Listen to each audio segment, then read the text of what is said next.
En France, un nouveau plan contre la surpopulation en prison. Le ministre de la Justice, Jean-Jacques Urvoas, annonce donc la construction de 10 à 16 000 cellules d'ici à 2025. Budget entre 1 milliard et 2,5 milliards d'euros. Frédéric Crotta, Éric Mézy. La prison de Fresnes, 2 fois plus de détenus que de places. C'est ce que Jean-Jacques Urvoas ne veut plus voir à l'avenir. En France, le constat de la surpopulation carcérale tient en 3 chiffres. Plus de 68 000 détenus, moins de 59 000 places et seulement 26 000 cellules individuelles. C'est sur ce point précis que le ministre de la Justice prend aujourd'hui un engagement. Respecter le principe qui, depuis 1875, figure dans le Code pénal. Un principe tout simple, une personne détenue par cellule.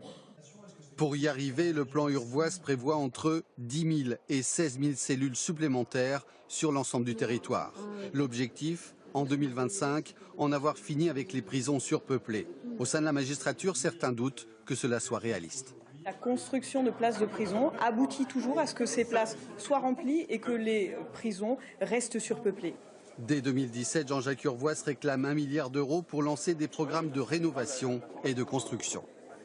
Alors, ce n'est pas la première fois qu'on entend parler de nouvelles places. Bonsoir Dominique Verdaillan. Bonsoir. Avec vous, on va démêler le vrai du faux. Premier élément, on a le sentiment que c'est le énième plan de construction qui est présenté et que les résultats ne suivent pas forcément. C'est vrai ou c'est faux? Eh bien, c'est vrai. Je vous propose de remonter le temps. Nous sommes en 1987. Le garde des Sceaux s'appelle Albin Chalandon et il annonce 25 000 places seulement. Voilà, alternance politique oblige. 1989, son successeur est Pierre Arpaillange.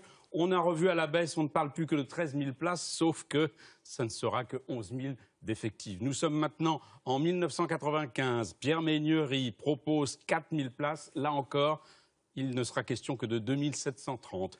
2002, c'est au tour de Dominique Perben. C'est le plan des 13 200, mais qui ne font en fait que 11 000. Enfin, plus près de nous, nous sommes en 2012. Christiane Taubira annonce 6 500 places. Eh bien, aujourd'hui, il n'y en a que la moitié d'effectifs. Oui, mais cette fois-ci, c'est la bonne, nous dit Jean-Jacques Urvoas. Vrai ou faux? Alors, pas sûr, il n'y a aucun ministre de la Justice qui a inauguré lui-même la prison qu'il a lancée, tout simplement parce qu'il faut 10 ans entre l'annonce et la livraison. Ensuite, vous l'avez dit, il y a le budget. Jean-Jacques Urvoas évoque un budget entre 1 et 2,5 milliards. Troisième et dernier point, cette loi de programmation ne sera pas votée avant l'élection présidentielle. Oui, mais Dominique, on entend dire dans le même temps qu'il y aurait 2600 places vacantes dans nos prisons. Vrai ou faux? C'est vrai, 2737, sauf qu'elles sont dans les centres de détention et les centrales, là où il y a les longues peines. La surpopulation carcérale, elle concerne les maisons d'arrêt, c'est-à-dire les petites peines ou les personnes qui sont en attente d'être jugées. Dernier point, s'il y a surpopulation carcérale, c'est qu'il y a trop de prisonniers en France. Vrai ou faux? C'est faux, regardez la carte de l'Europe.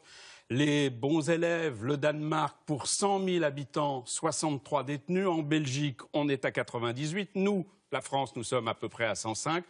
Les mauvais élèves, on va se consoler avec l'Angleterre et l'Espagne qui sont à 150 détenus pour 100 000 habitants.